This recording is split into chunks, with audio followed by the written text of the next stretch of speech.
नमस्कार दोस्तों, स्वागत है आपका अपने YouTube चैनल में। हमारा टॉपिक होने वाला है जीएस प्रैक्टिस सेट। इस प्रैक्टिस सेट में हम हिस्ट्री के अपने तीनों पोर्शन, ठीक है, प्राचीन भारत, मध्यकालीन भारत और आधुनिक भारत, इन सब बनने वाले सारे क्वेश्चन जो हम पढ़ेंगे डिटेल में।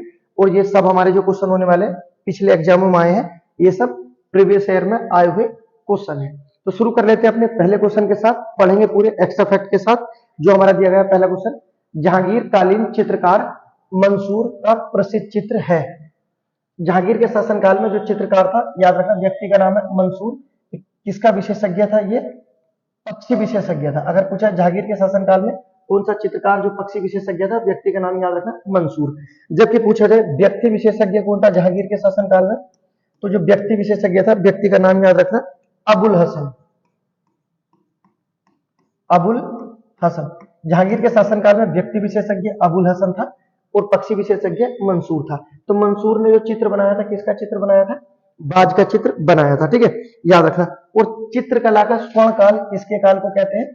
तो जहांगीर के शासनकाल को चित्रकला का स्वर्ण काल कहते हैं। जबकि पूछा जाए चित्रकला मुगल काल में किसके शासनकाल में प्रारंभ हुई थी, तो हुमायूं के शासनकाल में प्रारंभ होती है चरमोत्कर्ष पर। तो याद रखना ये आपकी जहांगीर के शासन काल में थी, ठीक है। दूसरा क्वेश्चन देख लेते, जो हमारा दूसरा क्वेश्चन दिया गया है, प्रथम धातु निर्मित नर्तक की मूर्ति कहां से प्राप्त हुई है? ऑप्शन दिए गए हैं हड़प्पा, उसके बाद बिलारी, मोहनजोदड़ो और रायगढ़। तो जो प्राप्त हुई है कहां से हुई है? मोहनजोदड़ो से प्राप्त हुई है, ठीक है। मोहनजोदड़ो के बारे में जो प्रसिद्ध चीजें हैं आपको याद रखना, इसे क्या बोलते हैं हम? सिंध का बाग, इसे बोलते हैं। मोहनजोदड़ो को सिंध का बाग बोलते हैं। इसकी खोज किसके द्वारा की गई थी? तो बताना 1922 में राखल दास बनर्जी द्वारा इसकी खोज की गई थी, ठीक है। जबकि सिंधु सभ्यता में खोजा गया पहला नगर कौन सा था? तो सिंधु सभ्यता में खोजा गया पहला नगर कौन सा था? हड़प्पा था। इसकी खोज किसके द्वारा की गई थी? 1921 में दयाराम साहनी द्वारा की गई थी। दयाराम साहनी द्वारा की गई थी। सिंधु सभ्यता को हम हड़प्पा सभ्यता भी कहते हैं, क्योंकि सिंधु सभ्यता में खोजा गया पहला जो नगर था वो हमारा हड़प्पा था। इसी कारण सिंधु सभ्यता को हम हड़प्पा सभ्यता भी कहते हैं। अगर कोई पूछा जाए सिंधु सभ्यता में खोजा गया पहला नगर कौन सा था, तो बताना हड़प्पा था, ठीक है। उसके बाद जो आपको महत्वपूर्ण जानकारी याद रखनी है कि सिंधु सभ्यता में दो राजधानियों के नाम बताओ, तो हड़प्पा और दूसरा मोहनजोदड़ो। सिंधु सभ्यता की ये राजधानियां थी, ठीक है। सिंधु सभ्यता की राजधानी कौन कौन सी थी? हड़प्पा और मोहनजोदड़ो। और किस व्यक्ति द्वारा सिद्ध की गई थी? एक व्यक्ति का नाम याद रखना, पिंगट, ठीक है। इनके द्वारा बोला गया था कि सिंधु सभ्यता की जो राजधानियां, एक आपकी हड़प्पा और दूसरी मोहनजोदड़ो है। उसके बाद बात कर लेते हैं कि सिंधु सभ्यता का नाम सिंधु सभ्यता किसने रखा? तो सिंधु सभ्यता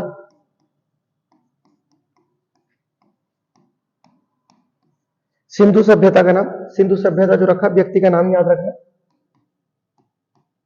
चार्ल्स मैसन, व्यक्ति का नाम, ठीक है। तो चार्ल्स मैसन नामक व्यक्ति ने सिंधु सभ्यता का नाम सिंधु सभ्यता रखा। जबकि हड़प्पा मोहनजोदड़ो किसके द्वारा राजधानी बताए गए थे? तो पिंगट द्वारा ये राजधानी बताए गए थे, ठीक है, याद रखना। उसके बाद देखते हैं नेक्स्ट अगला क्वेश्चन, जो हमारा तीसरा क्वेश्चन दिया गया है, हिंदू कवि केशव की कृति रसिक प्रिय पर किस मुगल शासक ने चित्र बनाए थे या बनवाए थे? ठीक है, किसके द्वारा बनवाए गए थे? तो ये बनवाए गए थे आपके शाहजहां द्वारा, ठीक है, याद रखना किसके द्वारा? शाहजहां द्वारा। और शाहजहां का जो वास्तविक नाम है क्या है? खुर्रम। शाहजहां का वास्तविक काल है। और स्थापत्य का स्वर्ण काल शाहजहां के काल को कहते हैं। क्या कहते हैं? स्थापत्य का स्वर्ण काल।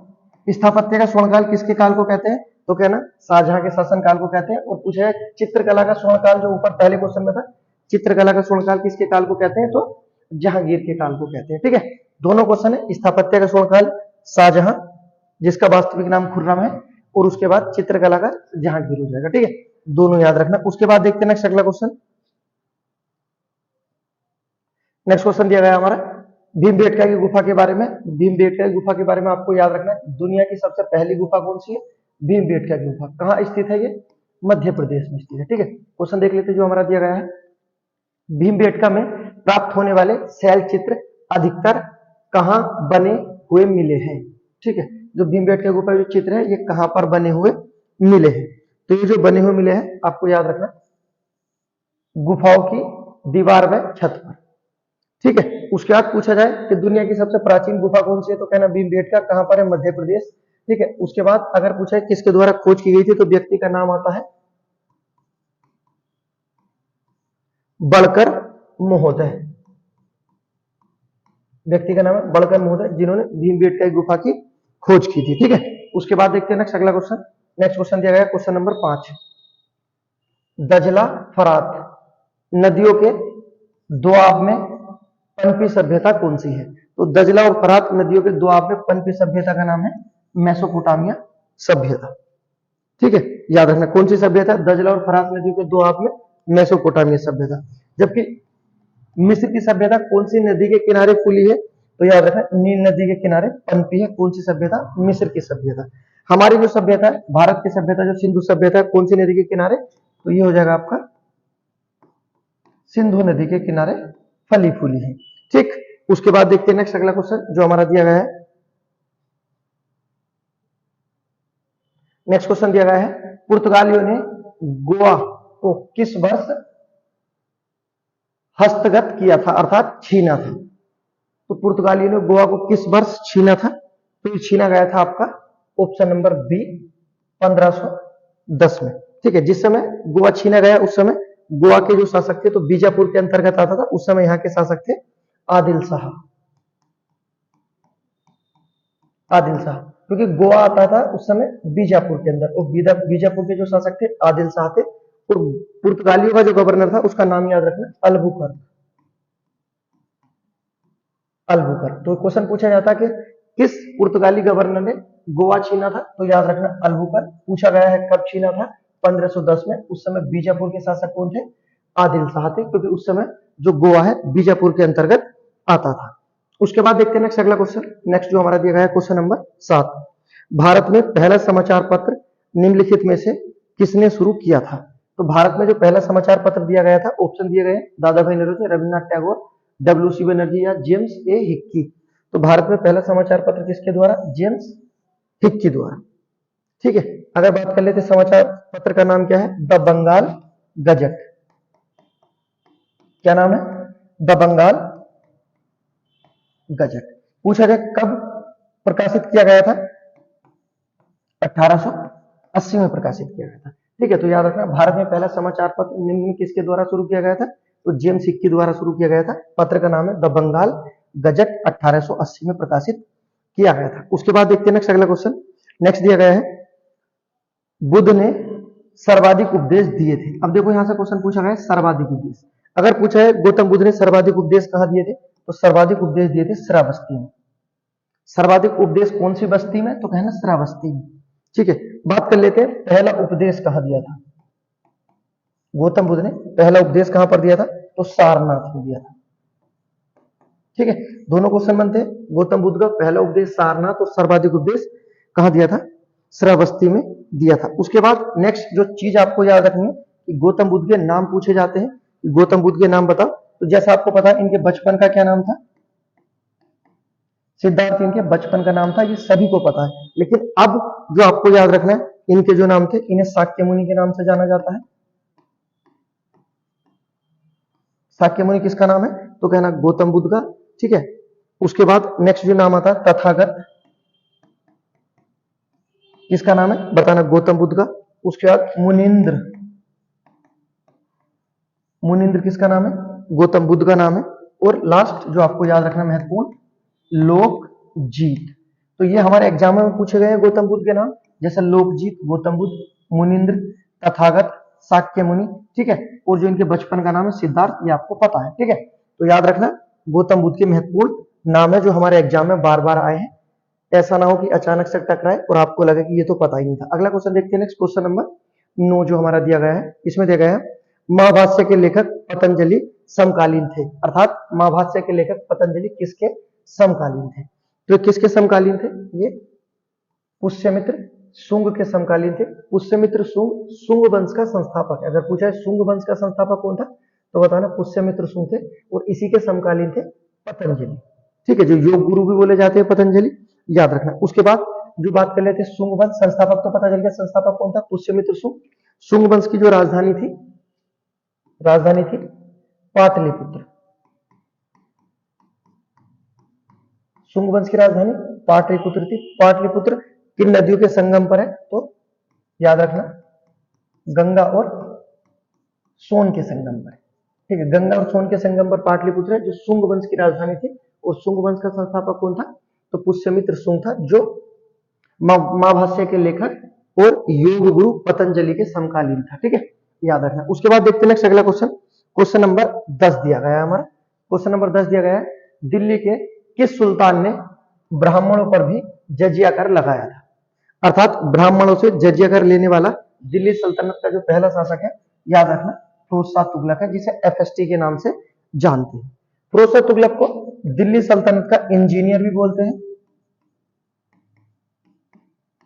ठीक है, दिल्ली सल्तनत का इंजीनियर किसे बोला जाता है, फिरोज शाह तुगलक को बोला जाता है। ठीक है, उसके बाद दिल्ली सल्तनत में सर्वाधिक पढ़ा लिखा, दिल्ली सल्तनत की बात हो रही है, दिल्ली सल्तनत में सर्वाधिक पढ़ा लिखा जो सुल्तान था मोहम्मद बिन तुगलक था। ठीक है, जिसे पागल, सनकी, रक्त पिपासु आदि नामों से जाना जाता है। उसके बाद बात कर लेते हैं बलबन के बारे में। बलबन का वास्तविक नाम था बहाउद्दीन। क्या नाम है, बहाउद्दीन। बलबन का वास्तविक नाम है। सिजदा और पाबोज जैसी प्रथा इसके द्वारा प्रारंभ की गई थी, और गैर इस्लामी जो त्योहार था नवरोज त्योहार बलबन द्वारा ही प्रारंभ किया गया था। अब बात कर लेते हैं अलाउद्दीन खिलजी के बारे में। खिलजी वंश का सबसे शक्तिशाली शासक था अलाउद्दीन खिलजी, जिसे क्या बोला जाता है, बोला जाता है इसे भारत का लुई चौदहवां। भारत का लुई चौदहवां किसे बोला जाता है, तो कहना अलाउद्दीन खिलजी को। जबकि इसकी महत्वपूर्ण उपाधि कौन सी थी, महत्वपूर्ण उपाधि थी द्वितीय सिकंदर। द्वितीय सिकंदर की उपाधि किसके द्वारा धारण की गई थी, अलाउद्दीन खिलजी द्वारा।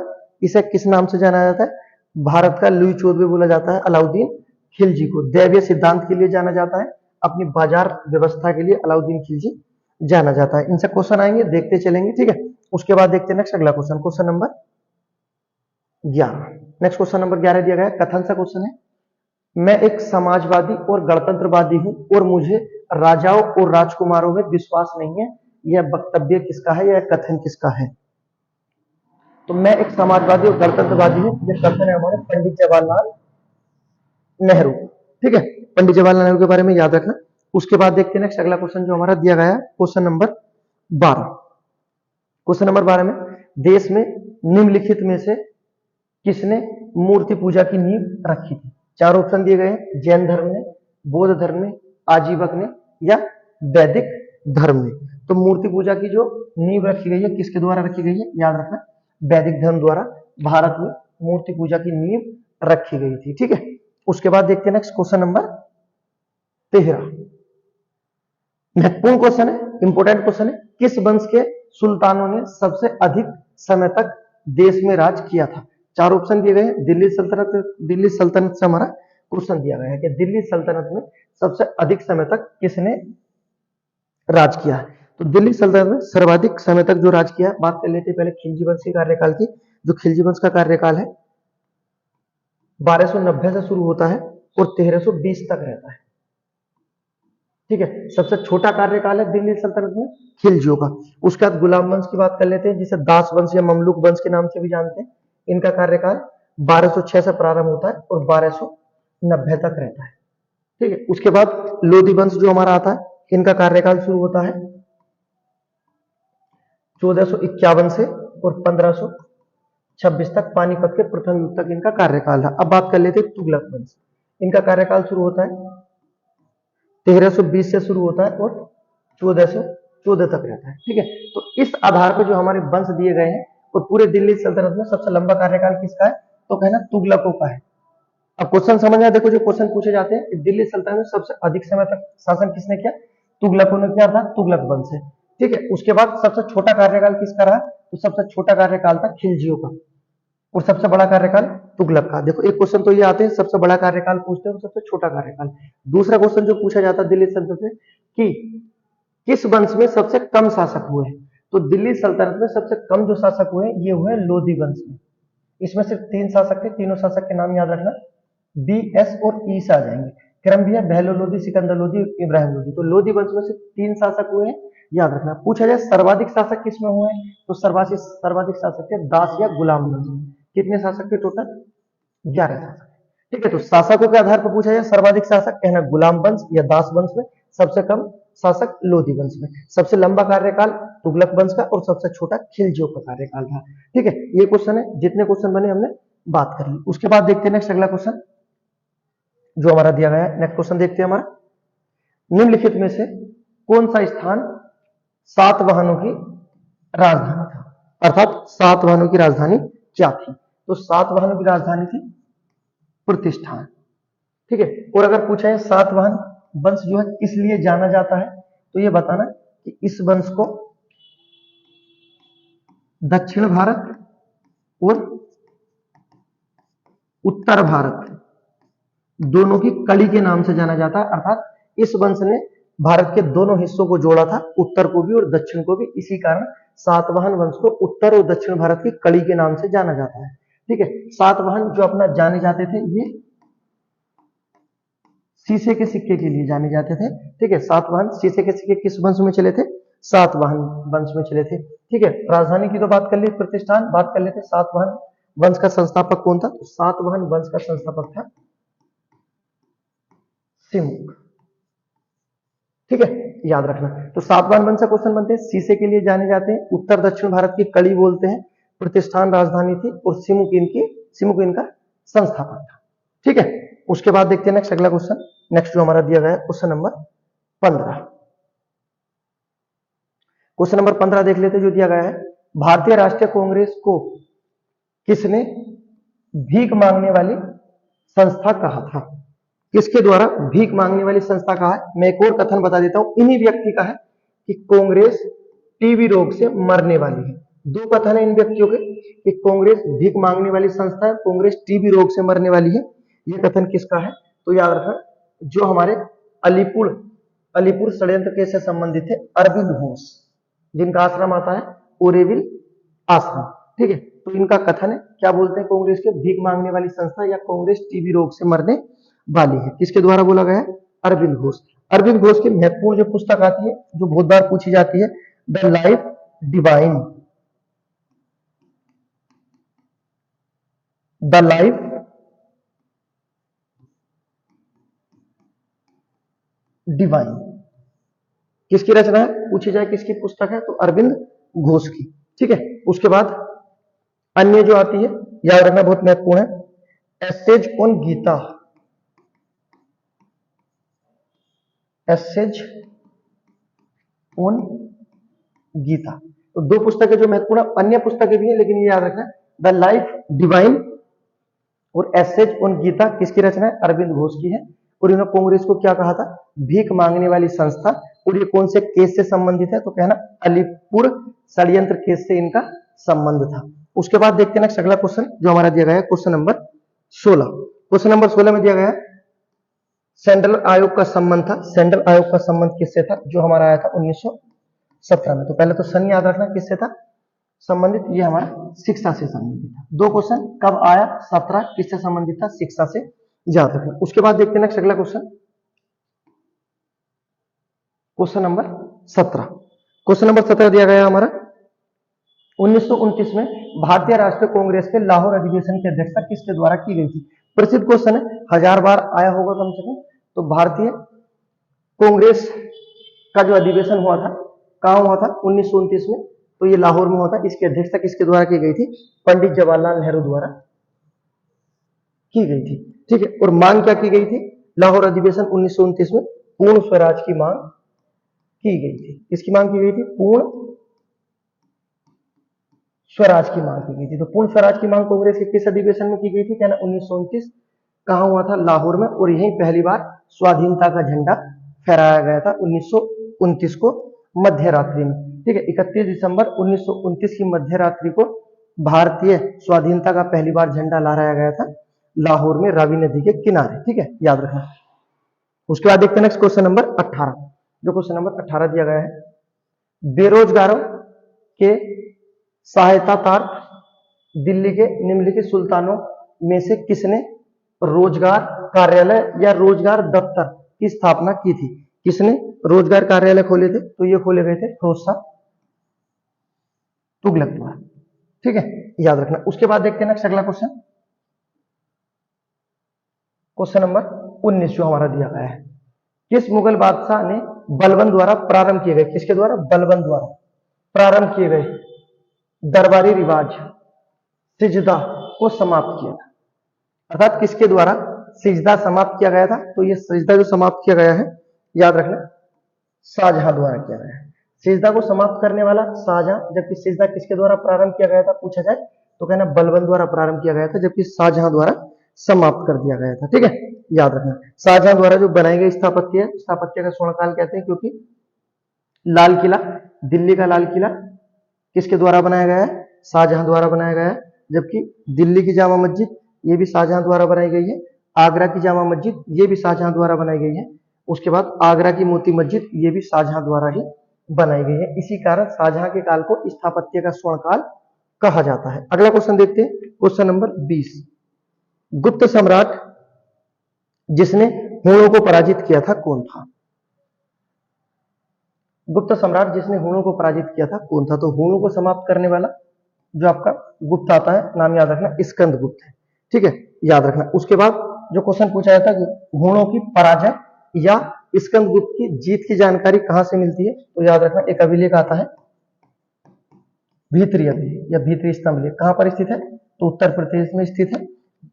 यहां से किस चीज की जानकारी मिलती है? तो कहना भीतरी स्तंभ लेख से हुणों की हार की जानकारी मिलती है और स्कंद गुप्त की जीत की जानकारी मिलती है। ठीक है, याद रखना। उसके बाद देखते हैं नेक्स्ट अगला क्वेश्चन, क्वेश्चन नंबर 21 दिया गया है, अलाउद्दीन खिलजी के आक्रमण के समय देवगिरी दक्षिण भारत में है, देवगिरी का शासक कौन था? जिस समय अलाउद्दीन खिलजी दक्षिण भारत पर आक्रमण करता है तो उस समय देवगिरी का शासक कौन था? तो पहले तो याद रखना कि अलाउद्दीन खिलजी देवगिरी पर आक्रमण कब करता है? पूछा जाता है 1296 में करता है। बहुत महत्वपूर्ण सन है, आपको याद रखना है। उसके बाद नेक्स्ट, यहाँ का शासक कौन था?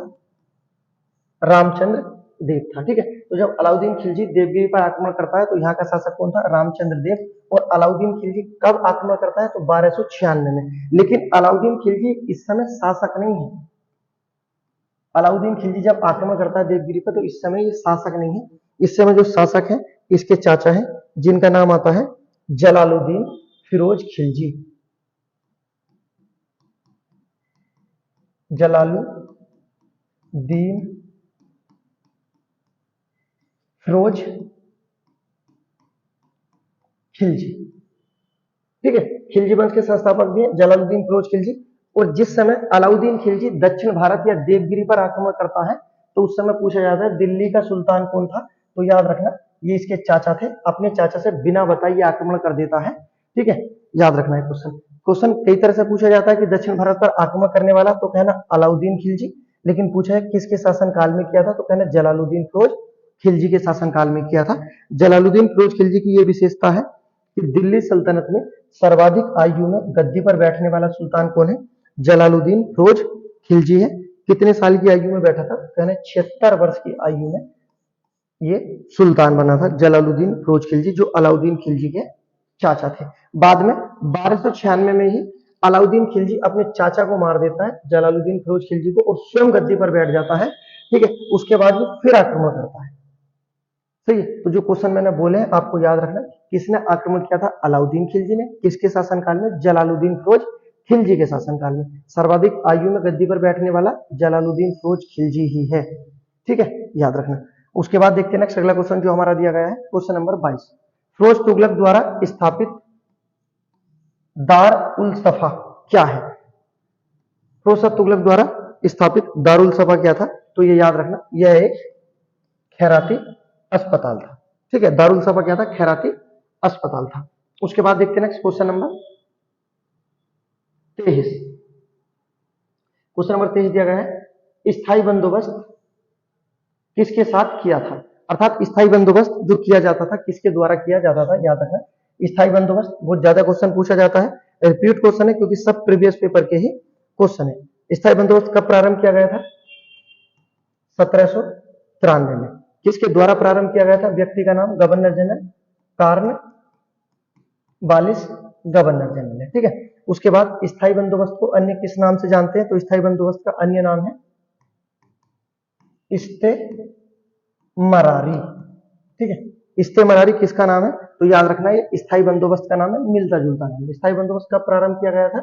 तो 1793 लॉर्ड कॉर्नवालिस, इसे स्थायी बंदोबस्त का जनक बोला जाता है। अब क्वेश्चन क्या था हमारा कि स्थायी बंदोबस्त किसके साथ किया जाता था? तो याद रखना ये जमींदारों के साथ किया जाता था। ऑप्शन नंबर ए हमारा आंसर हो जाएगा, ठीक है। उसके बाद पूछा जाए स्थायी बंदोबस्त या इस्तेमरारी बंदोबस्त कहां पर किया गया था? तो याद रखना बंगाल, बिहार, उड़ीसा, उत्तर भारत और बनारस में, ठीक है। याद रखना तो स्थायी बंदोबस्त कहां कहां से? बंगाल, बिहार, उड़ीसा, उत्तर भारत और बनारस से किया जाता था, याद रखना, ठीक है। उसके बाद देखते हैं नेक्स्ट अगला क्वेश्चन जो हमारा दिया गया है। नेक्स्ट क्वेश्चन दिया गया हमारा, किस ब्रिटिश प्रधानमंत्री के समय भारत स्वतंत्र हुआ? जिस समय भारत स्वतंत्र हुआ उस समय ब्रिटेन के प्रधानमंत्री कौन थे? तो जिस समय भारत स्वतंत्र हुआ प्रधानमंत्री थे क्लेमेंट एटली। और अगर पूछा जाए किस पार्टी से थे तो पार्टी का नाम भी याद रखना लेबर पार्टी थी, ठीक है। कौन सी पार्टी थी? क्लेमेंट एटली की लेबर पार्टी थी, याद रखना। उसका क्लेमेंट एटली द्वारा ही भारत में एक मिशन भेजा जाता है।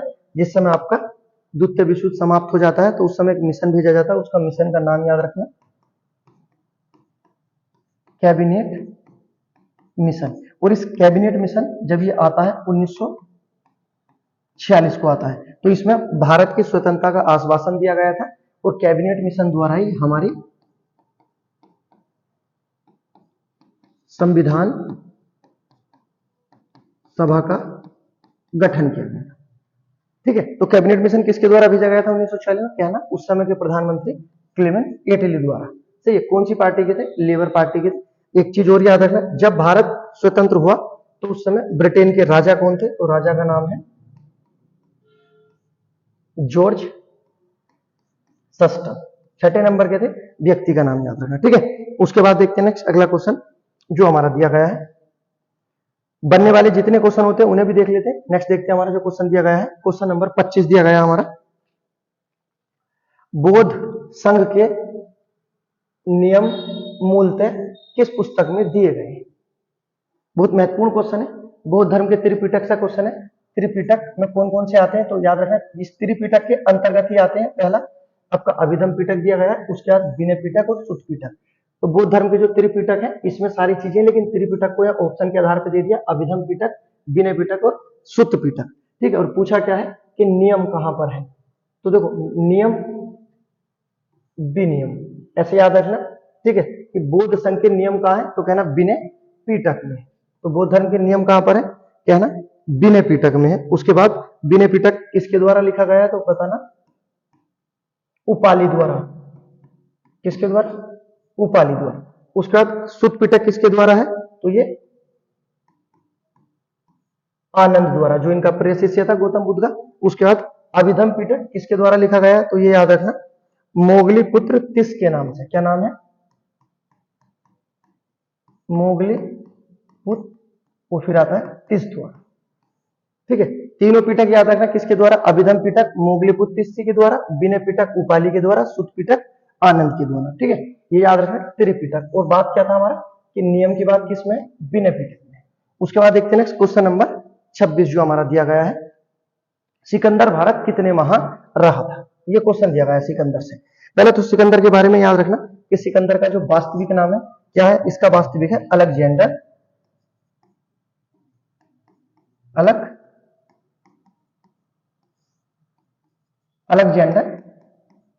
तृतीय। क्या नाम है इसका? अलेक्जेंडर तृतीय है। उसके बाद सिकंदर भारत कब आया था या कब आक्रमण करता है? 1326 ईसा पूर्व करता है। जिस समय सिकंदर भारत पर आक्रमण करता है उस समय भारत का शासक कौन होता है? भारत का शासक होता है घनानंद, जो नंद वंश का अंतिम शासक था, ठीक है, तो याद रखना सिकंदर जब भारत पर आक्रमण करता है, कब करता है? 1326 में घनानंद के शासनकाल में। कितने महीने भारत में रहा था? तो ये रहा था भारत में 19 महीने। ठीक है, उसके बाद सिकंदर के जो गुरु थे, जिनसे सिकंदर ने शिक्षा ली थी, गुरु का नाम पूछा जाता है, तो सिकंदर के गुरु का नाम है अरस्तु। क्या नाम है गुरु का? अरस्तु। उसके बाद पूछा जाए अरस्तु के गुरु का नाम, तो अरस्तु के गुरु का नाम है प्लूटो। क्या नाम था? प्लेटो या प्लूटो। उसके बाद प्लेटो के गुरु का नाम आता है, तो इनका नाम था सुकरात। अब देखो ये चार व्यक्ति आ गए कि सुकरात के शिष्य का नाम प्लेटो, इनके शिष्य का नाम अरस्तु और अरस्तु के शिष्य का नाम सिकंदर। ठीक है, शिष्य भी पूछे जा सकते हैं, गुरु भी पूछे जा सकते हैं, आपको याद रखना है। ठीक है, उसके बाद देखते हैं नेक्स्ट अगला क्वेश्चन जो हमारा दिया गया है, क्वेश्चन नंबर 27। क्वेश्चन नंबर 27 दिया गया हमारा, तमिल में महाभारत का सर्वप्रथम अनुवाद किसने किया था? अर्थात तमिल भाषा में महाभारत का अनुवाद किसके द्वारा किया गया है? तो व्यक्ति का नाम याद रखना, पेरुन देवनार द्वारा किया गया है तमिल भाषा में महाभारत का अनुवाद। उसके बाद महाभारत को किस नाम से जाना जाता है? तो महाभारत को पांचवा वेद बोला जाता है। ठीक है, याद रखना, पांचवा वेद किसे बोला जाता है? महाभारत को बोला जाता है।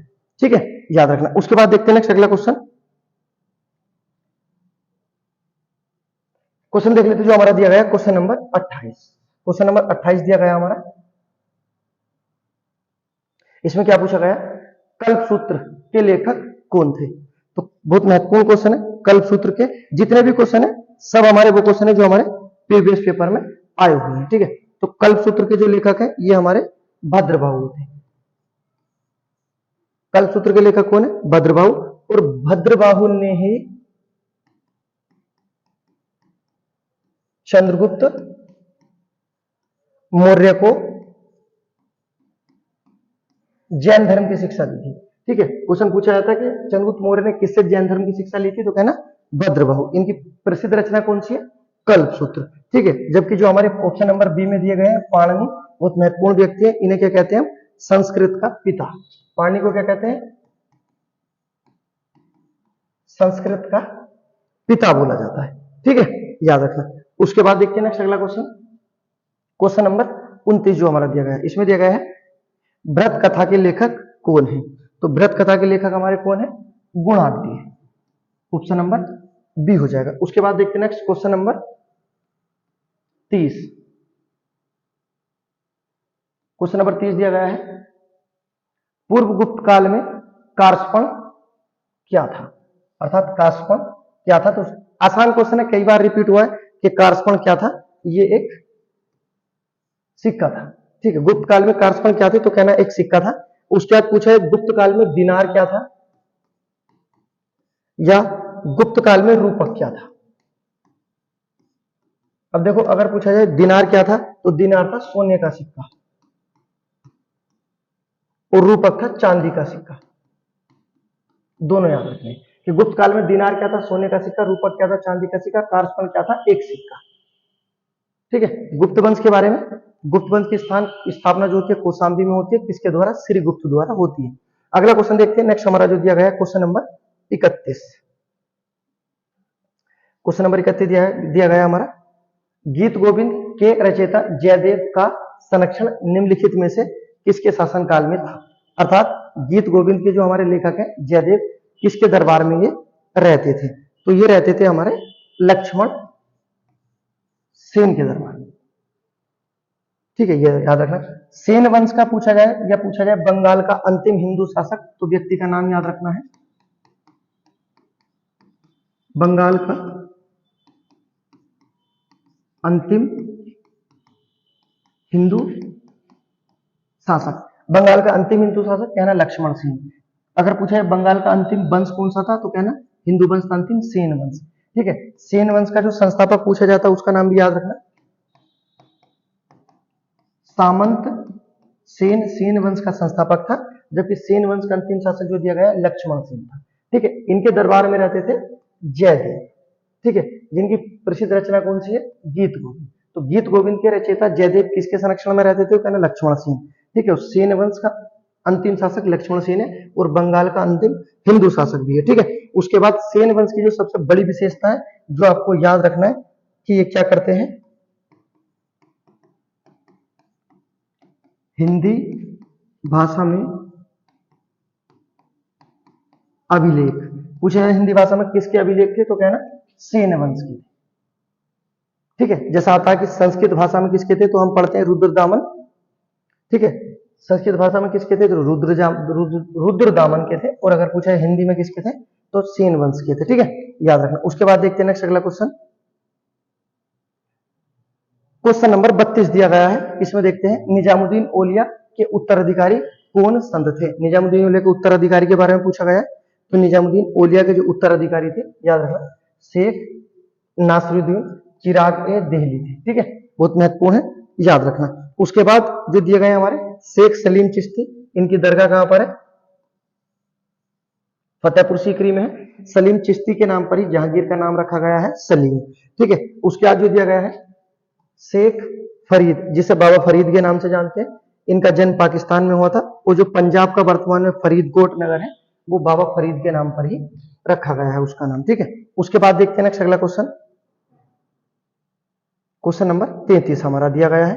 क्वेश्चन नंबर 33 दिया गया है, रैदास, सेना और कबीर किसके अनुयायी थे, या इनके गुरु का नाम क्या है, तो इनके गुरु का नाम है, व्यक्ति का नाम याद रखना, रामानंद। रामानंद के शिष्य थे रैदास और कबीरदास। ठीक है, अगर पूछा जाए रामानंद के गुरु का नाम भी बताओ, तो हो जाएगा राघवानंद। ठीक है, अब देखो राघवानंद के शिष्य रामानंद और रामानंद के शिष्य जो दिए गए रैदास, सेना और कबीर थे। ठीक है, याद रखना। उसके बाद देखते हैं नेक्स्ट अगला क्वेश्चन जो दिया गया है, तुलुक वंश का संस्थापक कौन था। क्वेश्चन नंबर 34 दिया गया हमारा, तुलुक वंश का संस्थापक, तो याद रखना तुलुक वंश का संस्थापक था वीर नरसिंह। ठीक है, बड़े प्रसिद्ध व्यक्ति है इस वंश के, जो आपने नाम सुना होगा, कृष्ण देव राय। पूछा गया था कृष्ण देव राय किस वंश के थे, तो कहना कृष्ण देव राय तुलुक वंश के थे। ठीक है, कृष्ण देव राय अपना जाने जाते हैं किसके लिए, तो ये अष्ट दिग्गज के लिए जाने जाते हैं, अष्ट दिग्गज के लिए जाने जाते हैं। ठीक है, तो अष्ट दिग्गज के लिए कौन जाने जाते हैं, कृष्ण देव राय जाने जाते हैं। और अष्ट दिग्गज क्या थे ये, तो ये याद रखना, ये आपके तेलुगु भाषा के 8 कवि थे, तेलुगु भाषा के 8 कवि थे। ठीक है, तो याद रखना कृष्णदेव राय के दरबार में क्या रहते थे, अष्ट दिग्गज रहते थे, जो तेलुगु भाषा के 8 प्रसिद्ध कवि थे। और कृष्णदेव राय किस वंश के थे, तुलुक वंश के कृष्णदेव राय थे। उसके बाद देखते हैं नेक्स्ट अगला question, question number 35। Question number 35 दिया गया है, गुरु गोविंद सिंह की हत्या सन याद रखना कब हुई है, 1708 में हुई थी। वो किस जगह पर हुई थी, तो याद रखना गुरु गोविंद सिंह की जो हत्या है 1708 में महाराष्ट्र के नांदेड़ नामक स्थान पर की गई थी। ठीक है, और किसके द्वारा की गई थी, तो व्यक्ति का नाम याद रखना, गुल खां नामक पठान द्वारा की गई थी। और पूछा जाए कि गुरु गोविंद सिंह की हत्या किसके शासनकाल में की गई थी, तो व्यक्ति का नाम याद रखना, जो आता आपका पहला उत्तरी मुगल का पहला जो शासक आता है, बहादुर शाह प्रथम। ठीक है, गुरु गोविंद सिंह की हत्या किसके शासनकाल में हुई थी, बहादुर शाह प्रथम के शासनकाल में। किस जगह हुई थी, तो कहना महाराष्ट्र के नांदेड़ नामक स्थान पर। किसके द्वारा की गई थी, तो गुल खां नामक पठान द्वारा की गई थी। उसके बाद देखते हैं नेक्स्ट अगला क्वेश्चन, क्वेश्चन नंबर 36 दिया गया है। क्वेश्चन नंबर 36 में दिया गया है, मीर सैयद अली और अब्दुल समद नामक जो व्यक्ति है, इनमें से किसके दरबारी चित्रकार हुए। तो ये जो चित्रकार हुए आपको याद रखना, ये हुमायूं और अकबर की हुई।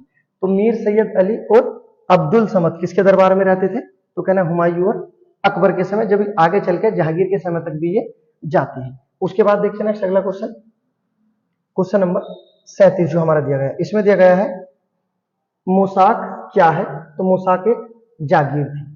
उसके बाद देखते हैं नेक्स्ट अगला question, question number 38, French east India company की स्थापना किस साल हुई थी, या किस समय फ्रेंच वाले भारत आए थे, तो ये याद रखना, ये आए थे 1664 में। पूछा जाए किसके शासनकाल में, उस समय भारत का शासक कौन था, तो भारत का राजा था औरंगजेब। किसके शासनकाल में आए थे, तो याद रखना औरंगजेब के शासनकाल में ये भारत आए थे।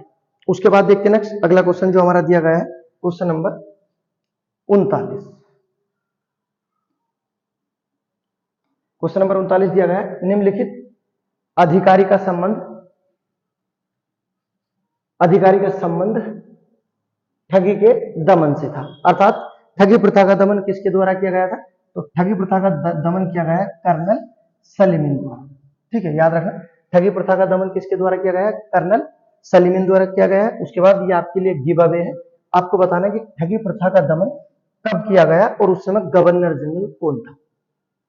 ये आपके लिए क्वेश्चन है। उसके बाद देखते हैं नेक्स्ट क्वेश्चन नंबर 40 जो हमारा दिया गया है, लखनऊ समझौता किसके बीच हुआ था? कौन सा समझौता? लखनऊ समझौता किसके बीच हुआ था? ऑप्शन दिए गए हैं। तो लखनऊ समझौता जो जाना जाता है आपका कांग्रेस और मुस्लिम लीग के लिए जाना जाता है। ठीक है, याद रखना, लखनऊ समझौता किसके बीच? कांग्रेस और मुस्लिम लीग के बीच। पूछा जाए कब हुआ था, तो ये तो प्रसिद्ध है, 1916 में हुआ था। जिसकी अध्यक्षता किसके द्वारा की गई थी? तो आरसी मजूमदार द्वारा इसकी अध्यक्षता की गई थी। तो लखनऊ अधिवेशन जाना जाता है हिंदू मुस्लिम एकता के लिए। और एक चीज और आपको याद रखना है कि जिस समय कांग्रेस का अधिवेशन 1916 का लखनऊ में हुआ था, इसी समय मुस्लिम लीग का अधिवेशन भी लखनऊ में हुआ था। ठीक है, तो कांग्रेस का अधिवेशन भी 1916 में लखनऊ में हुआ है और मुस्लिम लीग का भी कहां हुआ है? ये भी लखनऊ में हुआ है। ठीक है, तो कांग्रेस के अधिवेशन की अध्यक्षता किसके द्वारा की गई? आरसी मजूम द्वारा। ठीक है, जबकि पूछा मुस्लिम लीग की अध्यक्षता किसके द्वारा की गई थी? मोहम्मद अली जिन्ना द्वारा की गई थी। ठीक है, तो अलग अलग क्वेश्चन पूछे जाते हैं कि मुस्लिम लीग का 1916 का अधिवेशन कहां हुआ था? कहना लखनऊ। कांग्रेस का कहां हुआ था? लखनऊ। कांग्रेस की अध्यक्षता किसने की थी? आरसी मजूमदार। मुस्लिम लीग की अध्यक्षता किसके द्वारा की थी? मोहम्मद अली जिन्ना। और लखनऊ अधिवेशन किसके लिए जाना जाता है? एकता के लिए जाना जाता है, हिंदू और मुस्लिम एकता का अधिवेशन कौन सा था? लखनऊ अधिवेशन। उसके बाद अगर पूछा जाए लखनऊ अधिवेशन किसके सहयोग से संपन्न हुआ था, तो कहना एनी बेसेंट और बाल गंगाधर तिलक के सहयोग से संपन्न हुआ था, जबकि मुस्लिम लीग को लाने वाले व्यक्ति मोहम्मद अली जिन्ना थे। उसके बाद देखते हैं next question number 41। Question number 41 दिया गया हमारा, भारतीय पुरातात्विक सर्वेक्षण विभाग की स्थापना हुई थी। भारतीय पुरातात्विक सर्वेक्षण विभाग की स्थापना जब की गई थी 1904 में की गई थी। अब जब 1904 आया होगा तो आपको ये पता चल गया होगा कि किसके द्वारा की गई थी? ये की गई थी लॉर्ड कर्जन द्वारा। लॉर्ड कर्जन के बारे में याद रखना कि लॉर्ड कर्जन भारत में जितने भी गवर्नर जनरल है सबसे अलोकप्रिय गवर्नर जनरल है। लॉर्ड कर्जन को ब्रिटिश साम्राज्य का क्या बोलते हैं? औरंगजेब बोलते हैं। ठीक है, याद रखना, ब्रिटिश साम्राज्य का औरंगजेब किसे बोलते हैं? तो कहना लॉर्ड कर्जन को। अर्थात जितने भी गवर्नर जनरल थे सबसे ज्यादा नफरत किस गवर्नर जनरल से की गई है? लॉर्ड कर्जन से की गई है। ठीक है, क्यों? क्योंकि ये बंगाल विभाजन कर देता है। इसी कारण ब्रिटिश काल का औरंगजेब लॉर्ड कर्जन को बोला गया है। ठीक है, सबसे अलोकप्रिय गवर्नर जनरल भी लॉर्ड कर्जन ही था। ठीक है, उसके बाद ऑप्शन नंबर जो दिया गया है बी में दिया गया है, लॉर्ड बेलेजली किस लिए जाना जाता है? ये तो सहायक संधि के लिए जाना जाता है।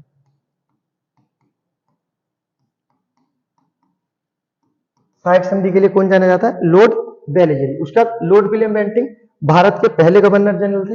भारत के पहले गवर्नर जनरल किस एक्ट द्वारा बनाए गए थे? तो 1833 के एक्ट द्वारा बनाए गए थे, लॉर्ड विलियम बेंटिंग। उसके बाद वारेन हेस्टिंग्स, ये जो बने थे ये बंगाल के पहले गवर्नर जनरल बने थे। ठीक है, वारेन हेस्टिंग्स बंगाल के पहले गवर्नर जनरल बने हैं, जबकि विलियम बेंटिंग भारत के पहले बने हैं। दोनों को याद रखना, भारत के पहले लॉर्ड विलियम बेंटिंग, बंगाल के पहले गवर्नर जनरल वारेन हेस्टिंग्स। ठीक है, याद रखना। उसके बाद देखते हैं नेक्स्ट अगला क्वेश्चन। क्वेश्चन नंबर दिया गया हमारा 42। क्वेश्चन नंबर 42 देख लेते हैं जो हमारा दिया गया है, एक उन्नत जल प्रबंधन व्यवस्था का साक्ष्य प्राप्त हुआ है। ठीक है, ये सिंधु सभ्यता से क्वेश्चन है। एक उन्नत जल प्रबंधन व्यवस्था का साक्ष्य कहां से प्राप्त किया गया है? तो ये प्राप्त किया गया है हमारा धोलेबीरा से। कहां से प्राप्त किया गया है? धोलेबीरा से। धोलेबीरा कौन सी नदी के किनारे है? ये लूनी नदी के किनारे है। और कहां पर स्थित है? तो बताना, धोलेबीरा गुजरात में स्थित है। ठीक है, याद रखना। उसके बाद जो दिया गया है दूसरा, लोथल कौन सी नदी के किनारे है? ये भोगवा नदी के किनारे है। ठीक है, उसके बाद आलमगीरपुर कौन सी नदी के किनारे है? ये हमारा ये हिंडन नदी के किनारे है। और कहां पर है? ये उत्तर प्रदेश में। जबकि कालीबंगा कहां पर है? ये हमारा राजस्थान में स्थित है। कौन सी नदी के किनारे है? तो ये घग्गर नदी के किनारे स्थित है। ठीक है, नदी भी याद रखना और क्षेत्र भी याद रखना, पूछे जाते हैं। और जो दिया गया था, एक उन्नत जल प्रबंधन व्यवस्था के साक्ष्य कहां से प्राप्त होते हैं? गुजरात के धोलीबीरा से प्राप्त होते हैं, जो लूनी नदी के किनारे हैं। उसके बाद देखते हैं अगला क्वेश्चन जो हमारा दिया गया है, सांख्य दर्शन प्रतिपादित किया गया, अर्थात सांख्य दर्शन किसके द्वारा प्रतिपादित किया गया था? तो सांख्य दर्शन जो प्रतिपादित किया गया है, ये किया गया हमारा कपिल द्वारा। ठीक है, सांख्य दर्शन जितने भी दर्शन है सबसे प्राचीन दर्शन है। उसके बाद देखते हैं नेक्स्ट अगला क्वेश्चन नंबर 44। क्वेश्चन नंबर 44 देख लेते हैं। निम्नलिखित में से किसे एशिया की ज्योति या एशिया के ज्योतिय पुंज के तौर पर जाना जाता है? किसे एशिया की ज्योति के नाम से जाना जाता है? तो गौतम बुद्ध को एशिया की ज्योति के नाम से जाना जाता है। ठीक है, एशिया की ज्योति के नाम से किसे जाना जाता है? गौतम बुद्ध को जाना जाता है। अगर पूछा जाए किस पुस्तक में बोला गया था गौतम बुद्ध को एशिया की ज्योति, तो याद रखना पुस्तक का नाम लाइट ऑफ एशिया पुस्तक का नाम है। लाइट ऑफ एशिया पुस्तक में गौतम बुद्ध को क्या बोला गया है? एशिया की ज्योति। और पूछा है लाइट ऑफ एशिया पुस्तक किसकी है, तो व्यक्ति का नाम याद रखना, अर्नोल्ड और एडविन, व्यक्ति का नाम। ठीक है, अर्नोल्ड एडविन की पुस्तक है लाइट ऑफ एशिया। इसमें गौतम बुद्ध को क्या बोला है? एशिया की ज्योति बोला गया है। अगर बात कर लेते, पूछा जाता एशिया का तूफान, तो एशिया का तूफान स्वामी विवेकानंद को बोला जाता है। ठीक है, याद रखना एशिया का तूफान किसे बोला जाता है? स्वामी विवेकानंद को। और एशिया की ज्योति गौतम बुद्ध को बोला जाता है, दोनों याद रखना। उसके बाद देखते हैं नेक्स्ट अगला क्वेश्चन, क्वेश्चन नंबर 45।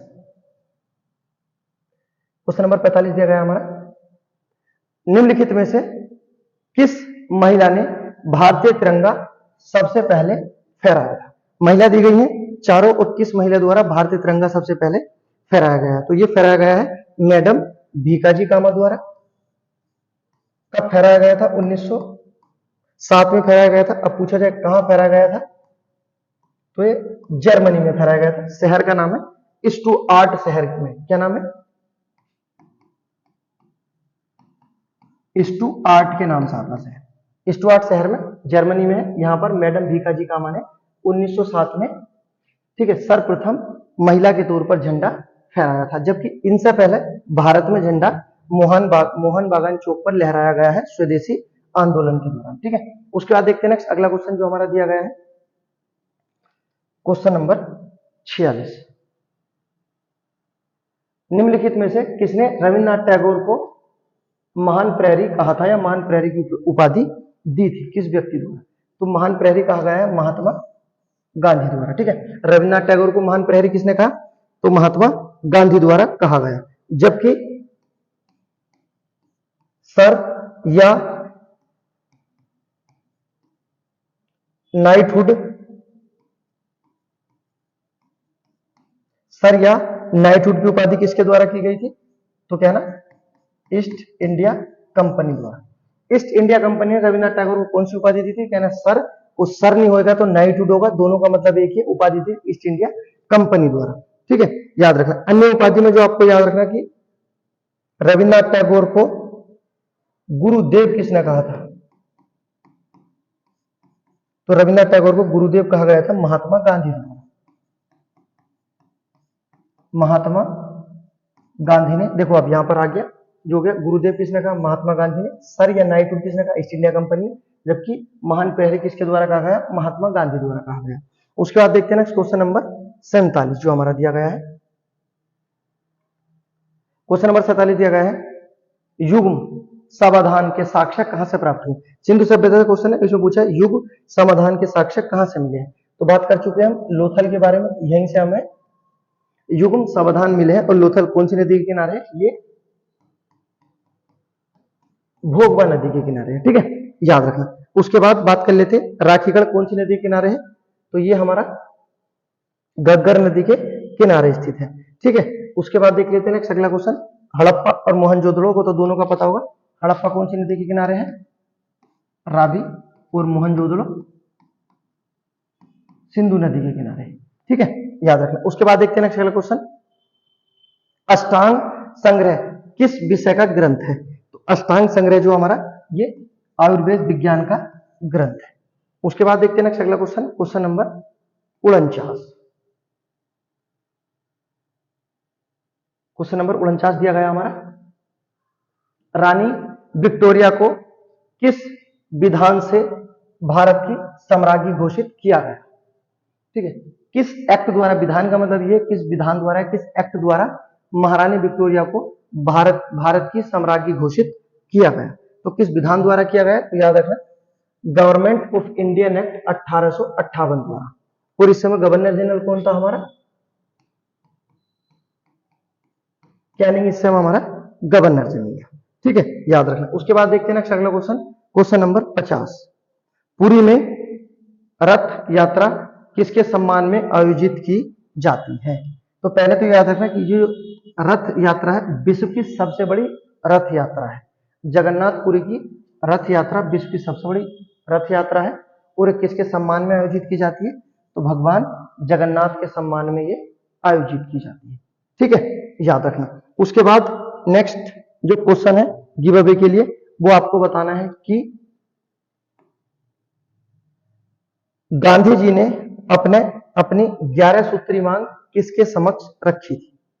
ठीक है, और मोहम्मद अली जिन्ना द्वारा अपनी जो मांग रखी गई थी किसके समक्ष रखी गई थी, ये दो आपके लिए गिव अवे क्वेश्चन। उसके बाद अगर वीडियो पसंद आई तो लाइक करें, सब्सक्राइब करें। उसके बाद मिलते हैं नेक्स्ट वीडियो में।